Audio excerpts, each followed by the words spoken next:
pouvoir, ce n'est pas le pouvoir de monsieur le préfet, ce n'est pas le pouvoir des élus de la CDC, c'est le pouvoir d'intimidation de la mafia. Le fait de résister en général, ça met sous la menace nos familles, nos proches, nous-mêmes. Donc voilà, c'est tout ça, l'intimidation. Des crimes, il y en a, mais maintenant c'est très couvert, donc on connaît tout ça. On va dire la prise de conscience est tellement importante que la nécessité de l'exprimer publiquement et de manière massive. C'est le sens de cette manifestation aujourd'hui.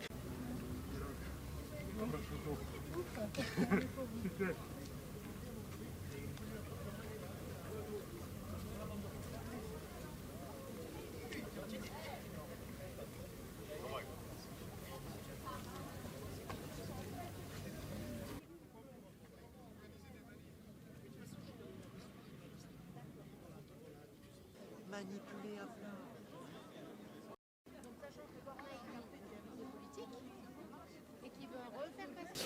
Écoutez, je crois que c'est une réaction populaire importante qui touche tout le monde en Corse, que ce soit quelque bord politique que ce soit, quelques confessions que l'on peut savoir. Donc je crois que c'est important. Là, c'est un pays où on aimerait voir grandir nos enfants sans violence, sans risque, et que toutes ces minorités finalement qui sont connues malheureusement arrêtent d'agir sur la société corse de cette façon-là. Vu de loin, on a l'impression que c'est simple, ce sont des petits groupes identifiés, des clans qui sont connus, mais ça va être certainement un peu plus complexe. Je ne veux pas accabler les politiques parce que leur travail n'est pas toujours simple, mais effectivement, on a l'impression que, en dehors des bons sentiments qui ont été exprimés à différentes reprises, au moment de la venue du pape notamment, il y a une espèce de cohésion sociale autour de la fraternité de notre famille corse. Et en fait, on se rend compte que tout ça, effectivement, semble ne pas avancer. Je crois qu'il y a plusieurs choses qui bloquent l'avancement. Sans doute parce que, comme je l'ai dit tout de suite, c'est pas si simple d'agir contre ces petits groupes un petit peu informels. Aussi parce que dans les mentalités, on a un héritage culturel assez fort autour de l'omerta, autour du clan notamment, qui a aussi des côtés positifs, le clan. Le clan, c'était pas uniquement pour faire des mauvaises choses, c'était aussi pour survivre dans des moments difficiles. Donc tout ça pèse lourdement en termes d'héritage, et je crois qu'effectivement, ce sont des freins. Alors, par l'éducation, par des réactions comme celle d'aujourd'hui, petit à petit, tout ça devrait finir par bouger. Ok. Je vous remercie pour votre perspective. Les collectifs anti-mafia, le collectif Massimo Susini existe depuis 5 ans. Pendant 5 ans, il a travaillé à faire prendre conscience aux Corses qu'il y avait une réalité mafieuse en Corse. Les Corses le savaient mais ne le disaient pas. Ils se sont mis à le dire à haute voix. Et là, au bout de 5 ans, on va dire la prise de conscience est tellement importante que la nécessité de l'exprimer publiquement et de manière massive. C'est le sens de cette manifestation aujourd'hui. Dénoncer les assassins, les mafieux, qu'on n'en veut plus. Et c'est un message qui est lancé aux mafieux, mais également à l'État, pour qu'il fasse son travail, et aux élus, pour qu'ils fassent le travail aussi de freiner, d'empêcher, de refouler la menace mafieuse. C'est pas que l'État ne fait pas son job, il le fait en partie, sans doute pas suffisamment, puisque la mafia est devenue une réalité assez importante en Corse. Mais il faut des lois. Nous proposons des amendements pour que des lois soient votées. Il y en a d'autres qui le font aussi, on n'est pas tout seul. L'État, c'est un État de droit, a besoin de lois pour réprimer des crimes et des associations mafieuses qui ne sont pas dans le droit pénal aujourd'hui. À partir du moment où l'État se dote d'instruments juridiques pour lutter contre le crime organisé, qui est d'une nature un peu particulière, parce que c'est pas simplement des voyous, ce sont des voyous qui veulent prendre le pouvoir en Corse. Voilà. Et à ce moment-là, il faut adapter la loi à ce type de menace. C'est en bonne voie. L'État a aussi pris conscience de cette réalité, mais des moyens, en tout cas a fait des déclarations en disant qu'il va mettre des moyens pour annihiler la menace mafieuse. De leur côté, les élus, on leur demande d'être plus vigilants sur les marchés publics, sur le marché des déchets, sur tout un tas qui est de l'ordre de leurs compétences. Voilà, donc 2 responsabilités en Corse, donc 2 messages différents à l'un et à l'autre pour que chacun assume sa responsabilité. Les gens qui sont venus aujourd'hui ici lancent ce message pour dire, regardez, nous on descend les mains nues et à visage découvert, on est désarmés, on vous demande de faire votre travail pour en terminer avec la menace mafieuse. Voilà. Aujourd'hui, on a répondu à l'appel de 2 collectifs pour manifester contre la mafia. Donc ça intervient après une actualité qui a été très forte. Tout d'abord, on a eu des meurtres cette année qui ont beaucoup choqué les gens. Et il y a eu un rapport également qui a été produit par la collectivité de Corse avec des déclarations de l'État français en la personne du préfet et la personne du ministre de la Justice qui sont allés dans le sens qu'il fallait faire des actions contre la mafia en Corse. Et également à titre personnel, je me présente en tant que jeune car je considère que la mafia c'est un organisme qui nous confisque notre jeunesse. Comme l'a très bien dit Léo Battesti de Mafiano à Vitaillé, entreprendre en Corse, être créatif en Corse, c'est confisqué par les organismes mafieux qui nous rackettent, qui nous intimident et qui nous harcèlent, donc qui parfois nous forcent à fuir notre territoire. Et qu'est-ce qu'ils font pour confisquer la jeunesse exactement? Alors ça peut prendre plusieurs formes. Tout d'abord, selon les domaines où on est, si on travaille dans la construction, si on travaille dans la restauration, ça peut être du racket. Et ça peut être également pour reprendre l'exemple de la construction, si on a une entreprise de construction, à partir du moment où on leur fait de la concurrence, on a des actes criminels, par exemple des appareils de construction qui sont brûlés, on a des menaces envers les familles, des menaces de mort, et de manière générale, voilà, il y a le racket, il y a l'intimidation avec le fait de brûler du matériel, de brûler des établissements. On a plusieurs établissements en Corse, notamment des restaurants, des paillotes qui ont brûlé parce qu'ils faisaient de la concurrence à des gens qui n'en voulaient pas. Et le fait de résister en général, ça met sous la menace nos familles, nos proches, nous-mêmes. Donc voilà, c'est tout ça, l'intimidation. Est-ce que vous avez pu concevoir des solutions concrètes? Alors déjà, il faut savoir que le fait que l'État s'empare de la problématique de la mafia en Corse, c'est très récent, car jusqu'à il y a peu de temps, c'était l'État qui sponsorisait la mafia en Corse pour lutter contre les mouvements nationalistes. Donc aujourd'hui déjà, il y a une nécessité de renverser ça et que l'État soit un vrai partenaire, que l'État fasse son devoir. On ne lui demande même pas de faire beaucoup plus, il faudrait qu'il fasse plus, mais déjà faire son devoir en termes de loi, en termes d'application des lois, et de faire plus, de prendre en compte les différentes spécificités de la Corse, le fait qu'on ait un territoire où il est très facile de tous se connaître, il est très facile de faire taire les gens. Donc ça déjà c'est une première chose. Et tout simplement, ça c'est en termes de sémantique, le fait de prononcer le mot mafia. Parce qu'aujourd'hui on parle de beaucoup d'euphémismes, on parle de criminalité, d'emprise mafieuse, de criminalité organisée, mais en réalité ce sont des mots qui empêchent les législateurs de mettre le vrai terme qui est le mot mafia et qui a des implications. C'est-à-dire que les implications du mot mafia, ça peut par exemple être le fait de créer un statut de repenti, comme sur le modèle qu'on a en Italie. Donc le statut de repenti où les anciens mafieux décident de collaborer avec la justice pour empêcher qu'il y ait d'autres crimes, qu'il y ait une organisation qui continue à avoir un monopole. Ça par exemple c'est une première chose.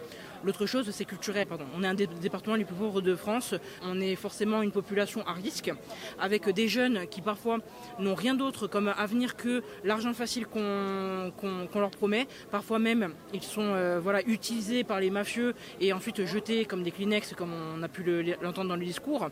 Et donc, il y a aussi un aspect culturel. Le fait de démystifier le mafieux, démystifier le bandit que certains protègent, que certains voient comme le rebelle, ce qui n'est pas du tout le cas. Il y a toute une idée culturelle derrière où il faut faire en sorte que l'image de la mafia soit beaucoup moins rutilante qu'elle ne l'est aujourd'hui, qu'on ose enfin dire la mafia tue notre jeunesse et la mafia surtout vampirise la Corse. Nous rappelons qu'il y a eu d'abord un avocat assassiné, une tentative d'assassinat d'un autre avocat en réplique, si on peut dire. Il y a eu 10 élus assassinés en Corse au cours des 20 dernières années. Il y a eu 15 chefs d'entreprise du bâtiment et des travaux publics assassinés en Corse au cours des 10 dernières années. Il y a eu l'assassinat du président du parc naturel à Laurent Post à l'époque et l'assassinat du président de la chambre de commerce. Il y a eu l'assassinat de l'entourage direct de M. Jacob, M. Domark et M. Leitch. À ce niveau-là d'assassinat, la mafia a montré sa puissance et la capacité d'imposer sa loi. Et c'est bien sa loi qui aujourd'hui s'applique en Corse. Il y a eu les 192 assassinats de la criminalité organisée de 2005 à 2025. et 411 assassinats depuis 2000. Et on nous dit la loi est suffisante, on ne bouge pas, on ne touche à rien, c'est liberticide ce que vous proposez. Ce que nous constatons, c'est qu'en Corse, le premier pouvoir, ce n'est pas le pouvoir de monsieur le préfet, ce n'est pas le pouvoir des élus de la CDC, c'est le pouvoir d'intimidation de la mafia qui s'impose.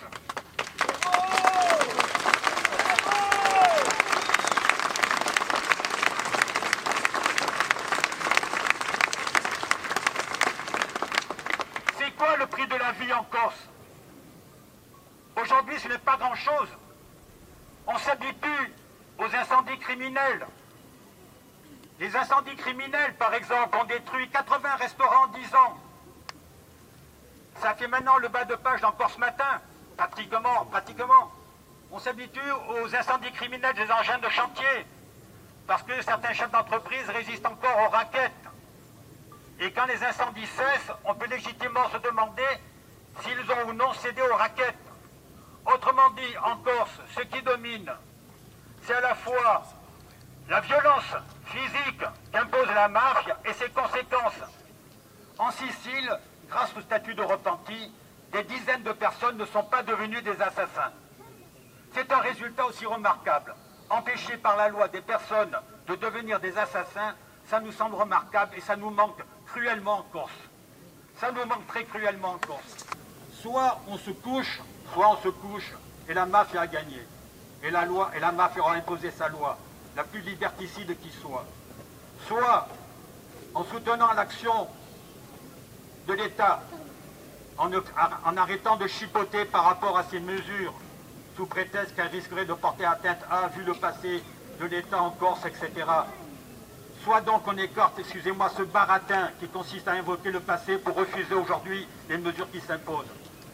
Soit donc on agit et on soutient à fond le renforcement de la loi. Et ça sera le seul moyen légal pour détruire ce système de l'intérieur.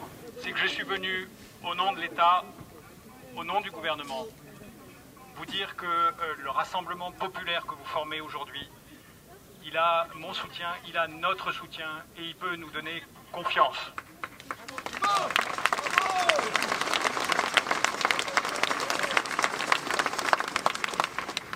La mafia, il faut l'appeler comme telle. On a tous, moi y compris depuis 4 mois, tourné autour du pot. Il faut arrêter de tourner autour du pot. La mafia,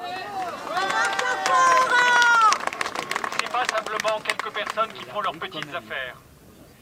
Je pense en particulier que, compte tenu des relations anciennes, mais parfois difficiles, entre, on va dire ça comme ça, la Corse et la République, entre la Corse et l'État que je représente, entre la Corse et la justice, on peut comprendre qu'il y ait beaucoup de raisons de se faire des reproches.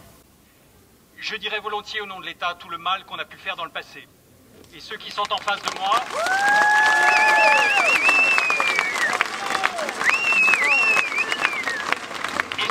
en face de moi et que parfois l'État a combattu, gagneront aussi à reconnaître, comme certains l'ont fait, qu'eux n'ont pas toujours bien agi dans le passé. Mais le passé, c'est le passé. Et comme a dit un grand révolutionnaire, le passé n'est pas notre code. Si nous travaillons ensemble, la Corse et l'État, nous pouvons triompher de la mafia. Qu'est-ce que vous allez faire exactement pour contrer les effets de la mafia? Déjà, l'État, les services de police, de gendarmerie, de justice font beaucoup pour lutter contre le crime organisé et pour essayer de démanteler les structures mafieuses. Donc on ne part pas de rien. Mais ce qu'a annoncé le garde des Sceaux, M. Darmanin, ce qu'a annoncé le ministre de l'Intérieur, M. Retailleau, c'est aussi que nous allons avoir des instruments supplémentaires, des organisations différentes et un peu plus de moyens pour lutter contre la mafia. Ça doit produire des résultats. Il faut qu'il y ait plus de criminels empêchés de nuire, empêchés de tuer, arrêtés, comme ça a été le cas l'an dernier, avant même de commettre un assassinat. C'est ça qui compte pour nous. Okay.